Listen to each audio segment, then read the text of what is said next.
Episode 143, Ariana menatap putrinya yang sedang memainkan gitar pemberiannya. Gitar yang memang Ariana beli dari hasil dirinya berjualan kue keliling setiap hari.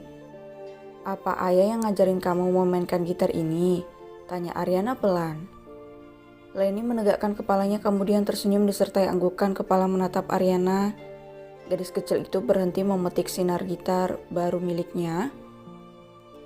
"Iya ibu, ayah sangat hebat," puji Leni. Ariana tertawa pelan. David memang sangat luar biasa dan Ariana baru menyadari itu sekarang. "Oh iya bu, apa aku perlu mengantar makan siang untuk ayah setelah ini?"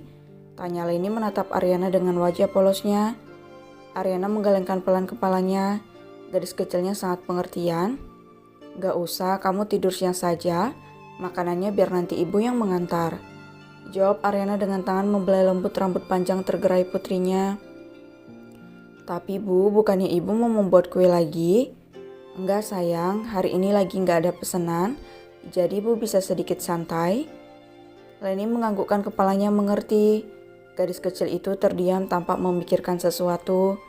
Dan tiba-tiba obrolan seorang ibu-ibu yang tidak lain adalah orang tua dari teman sekelasnya kembali terngiang di telinga Leni. "Itu bukannya putrinya Mas David dan Mbak Ariana ya? Maksudnya bayi yang ditemukan di dekat tong sampah itu?" Leni menghela napas pelan. Gadis kecil itu mungkin memang masih kecil, umurnya baru menginjak tahun ke-7. Tapi Leni bukan anak bodoh. Leni tahu apa yang dimaksud oleh dua ibu-ibu itu. "Ibu, ya sayang," saut Ariana penuh pengertian. Leni menatap wajah cantik ibunya. Wajah yang selalu berpeluh karena berjualan kue keliling kampung setiap pagi. Wajah yang selalu terlihat damai saat menatapnya. "Apa aku bukan anak kandung ayah sama ibu?" Senyum di bibir Ariana langsung memudar mendengar pertanyaan Leni. Ariana tidak menyangka putrinya bisa bertanya seperti itu padanya. "Leni, kenapa nanya seperti itu? Leni anak ayah sama ibu?" Ariana berkata dengan suara bergetar. Mendadak rasa takut menghampirinya. Leni memang bukan anak kandungnya, tapi Ariana tidak pernah mempermasalahkannya. Ariana menyayangi Leni seperti anaknya sendiri, meskipun pada kenyataannya Leni memang tidak terlahir dari rahimnya. Leni menatap tepat pada kedua air mata Ariana yang sudah digenangi air mata. Leni kemudian menatap bibir pink alami Ariana yang terlihat jelas bergetar saat berkata, "Tadi di sekolah orang tua teman Leni ada yang bertanya, apakah Leni putri ayah dan ibu. Tapi yang lainnya mengatakan Leni adalah bayi yang ditemukan di dekat tong sampah. Itu artinya Leni hanya anak yang dibuang, bu." Dada Ariana terasa semakin sesak. Putrinya adalah malaikat baginya. Putrinya bukan putri yang terbuang. Tuhan sengaja mengirimkannya untuk Ariana dan David agar bisa menata hidup lebih baik. "Enggak sayang, mungkin bukan Leni kamu yang dimaksud. Mungkin ada Leni yang lain." Leni merengut. Di kelasnya hanya ada satu nama Leni, yaitu namanya. "Dengerin ibu ya. Ayah sama ibu sayang banget sama kamu. Ayah sama ibu juga rela melakukan apapun untuk kamu. Jangan dengarkan apa kata orang ya." Ariana menangkup kedua pipi cabi Leni dengan kedua tangannya. Hatinya seperti diiris-iris mendengar Leni bertanya tentang masa lalu yang berhasil merubah kehidupan Ariana selama 7 tahun itu. Leni percaya kan sama ayah sama ibu? Meskipun sempat terdiam dengan ekspresi sendunya, namun Leni akhirnya menganggukkan kepalanya. Ariana tersenyum dengan air mata membasahi pipinya. Tubuhnya bergetar karena rasa takutnya. Bagi Ariana, apapun yang terjadi, Leni tetap putrinya. Leni tetaplah malaikat kecilnya. "Janji sama ibu ya, jangan dengarkan apa kata orang tentang kamu. Ayah sama ibu, kita harus selalu bersama." Lirik Ariana memeluk tubuh kecil Leni. "Iya ibu," jawab Leni di balik punggung bergetar Ariana.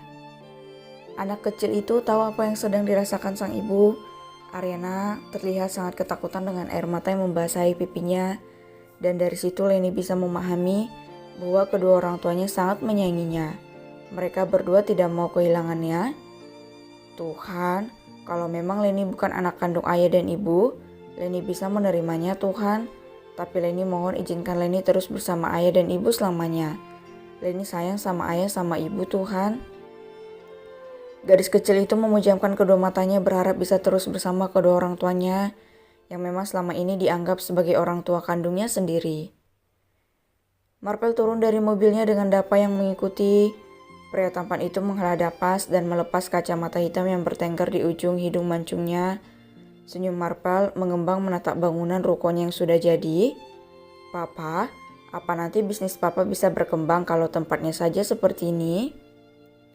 Marpel menoleh menatap putra sulungnya yang juga sedang menatap ke arah ruko yang akan menjadi cabang kafenya di tempat itu. Marpel sendiri tidak bisa menebak akan laku atau tidak, tapi Marpel sudah punya rencana yang pasti akan membuat bisnis kulinernya di itu lancar. Jangan lupakan marga kita, nak. Senyum Marpel menyombongkan diri pada putranya. Dapa menghela napas. Bocah berambut coklat terang itu kemudian mengedarkan pandangannya ke sekitar. Tempat Marpel akan membuka kafe berada di perkampungan yang cukup sepi dan letaknya tepat berada di depan sebuah Indomaret. Papa, aku haus dan lupa membawa minum, kata Dava. Marpel tersenyum. Dava memang tidak ada persiapan saat hendak mengikutinya mengecek kembali ruko yang memang sudah benar-benar jadi 100% itu. Marpel hanya iseng mengajak putranya yang ternyata langsung disetujui oleh Dava. Ya sudah, kamu beli minum dulu, Papa tunggu di sini. Senyum Marpel. Oke. Dapa mengambil uang yang diberikan Marpel kemudian berjalan ke arah Indomaret tersebut dengan menyeberangi jalanan aspal yang tidak selebar jalanan raya itu. Kebetulan jalanan itu juga sepi dari berbagai kendaraan. Entah kendaraan beroda 2 ataupun 4. Saat hendak masuk ke dalam Indomaret itu, Dapa mengernyit melihat seorang gadis kecil duduk di kursi dengan memangkuk keranjang yang penuh dengan kue. Entah kenapa Dapa merasa sangat kasihan pada gadis kecil itu. Dapa menghela napas dan mengurungkan niatnya masuk ke Indomaret tersebut, kemudian mendekat pada gadis kecil yang memangku keranjang penuh berbagai macam kue itu. Leni terkejut melihat Dapa yang terus menatapnya dan melangkah ke arahnya. Mendadak rasa takut menghampiri Leni. Leni takut anak laki-laki yang menghampiri bermaksud buruk padanya. Leni menatap ke arah Indomaret. Ibunya masih terlihat sibuk mencari barang-barang yang dibutuhkannya di dalam Indomaret. Apa aku susul ibu saja? Batin Leni ketakutan. Dapa semakin mendekat pada Leni dan itu membuat Leni semakin ketakutan. Dan saat Leni bangkit, Dapa langsung berseru, "Hei, tunggu." Leni hampir saja menangis. Gadis kecil itu berpikir Dapa adalah anak nakal yang akan mengacak-acak barang dagangan ibunya. "Kamu siapa?" tanya Leni memegang erat keranjang kuenya. Dapa mengangkat sebelah alisnya melihat ekspresi ketakutan gadis di depannya. Menghela napas, Dapa kemudian menatap sekeranjang kue yang masih penuh itu. Dapa berpikir kue yang dijual Leni mungkin tidak laku hingga keranjangnya masih terisi penuh. Aku beli kuenya 50.000 aja.